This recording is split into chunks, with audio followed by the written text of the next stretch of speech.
সম্মানিত দর্শক, আসসালামু আলাইকুম। আশা করি আপনারা ভালো আছেন। আলহামদুলিল্লাহ আমি ভালো আছি। তো প্রিয় দর্শক, আমি এই মুহূর্তে আছি দিনাজপুর জেলার ফুলবাড়ি উপজেলার ১ নম্বর এলুয়ার ইউনিয়নের বানাহার গ্রামে। তো একটা মরিচ খেতে, তো আসলে প্রিয় দর্শক আমি এখানে এসে দেখলাম মরিচ, অনেক বড় মরিচ খেত। তো প্রিয় দর্শক, এখানে অনেকেই কাজ করতেছে। তো যারা এখানে কাজ করতেছে তাদের মুখে শুনতে চাই। তো কাকি নমস্কার, আদা কেমন আছেন? ভালোই আছি। তো আপনারা আজকে কয়জন কাজ করতেছেন এখানে? আর মহিলা দুজন। দুইজন। পুরুষ নাই? পুরুষ কাজ করতেছে না? পুরুষ আছে। পুরুষ আছে। তো এখানে কিরকম কাজ করতেছেন? যে মরিচের কাজ করতেছি। তো মানে সকাল থেকে সন্ধ্যা পর্যন্ত হুম। কত করে দেয়? 200 টাকা। 200 টাকা। তো প্রিয় দর্শক, আসলে ওনার মুখে শুনলাম ওনারা সকাল 8টা থেকে বিকেল 5টা পর্যন্ত মরিচ তোলে। তো ওদের দিন হাজিরা দেয় 200 টাকা, পাশাপাশি একবেলা খাওয়া দেয়। তো এই মরিচ ক্ষেতের যে মালিক, আমরা তার মুখে কিছু কথা শুনতে চাই। তো ভাই আসসালামু আলাইকুম। ওয়ালাইকুম সালাম। তো ভাই আপনার নামটা বলেন। আমার নাম মোহাম্মদ এনায়েত আলী। হ্যাঁ, তো ভাই আপনার মরিচ খেতে আসলাম ভিডিও করার জন্য। তো ভাই আসলে আপনার মরিচ খেতে এসে দেখলাম তো কিছুদিন আগে তো মরিচের দাম ছিল, তো এখন কিরকম দাম পাচ্ছেন আপনি? এখন দাম নাই ভাই, ইন্ডিয়া থেকে মরিচ ঢুকে দিয়েছে মোদি সাহেব।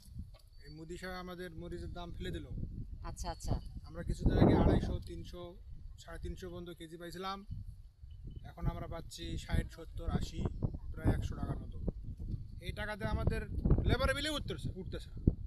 আর আমরা জি। কীটনাশক কিনবো কি, বাচ্চা খাওয়াবো কি? এজন্য আমি মরিচ শেষ তুলে দিচ্ছি ভাই। দেখেন এগুলো সব তুলে দিচ্ছি, দেখেন দেখেন। তো প্রিয় দর্শক, আপনারা ওনার মুখে জানতে চাইলেন, উনি শুধু আসলে একজন কৃষক নয়, পাশাপাশি উনি একজন গবাদি পশুর ডাক্তার। তো আসলে উনি অসন্তোষ প্রকাশ করছেন যে কিছুদিন আগে যে মরিচ, উনি কিন্তু মরিচ চাষ করছে, পাশাপাশি অনেক কিছু চাষ করে। তো কিছুদিন আগে কেজি প্রতি 6 থেকে 700 টাকা মরিচ দাম ছিল। তো সেরকম আবহাওয়ার কারণে মরিচ কিন্তু ভালো হয়নি। তো এখন যেহেতু মরিচ ভালো হচ্ছে, তো বাজারে কিন্তু সেরকম ন্যায্য মূল্যের দাম নেই। তো উনি অসন্তোষ প্রকাশ করতেছেন। তো আসলে শুধু ওনার ক্ষেত্রে নয়, বাংলাদেশের প্রত্যেকটি কৃষক প্রত্যেকটি ফসলের ক্ষেত্রে যদি ওরা ন্যায্য মূল্য দাম পায়, তাহলে কিন্তু ওরা নিজে চলতে পারে, পাশাপাশি যারা কর্মচারী আছে যাদেরকে ক্ষেত কামারে কাজে লাগায় তারাও চলতে পারে, ওনাদের উসিলায় কিন্তু তারা চলতে পারবে। তো আমি সরকারের প্রতি আহ্বান জানাবো যে কৃষকের প্রতি যেন সুদৃষ্টি দেয়, পাশাপাশি সার থেকে শুরু করে কীটনাশক ওষুধ সুলভ মূল্যে দেওয়া হয়। তো আমার ভিডিওটা যদি ভালো লেগে থাকে, আমার ফেসবুক পেজে ফলো করে দেবেন, লাইক কমেন্ট শেয়ার। আমার ইউটিউব চ্যানেল আছে, আমার ইউটিউব চ্যানেলে সাবস্ক্রাইব করে পাশে থাকবেন। তো ভালো থাকবেন, সুখে থাকবেন। আল্লাহ হাফেজ।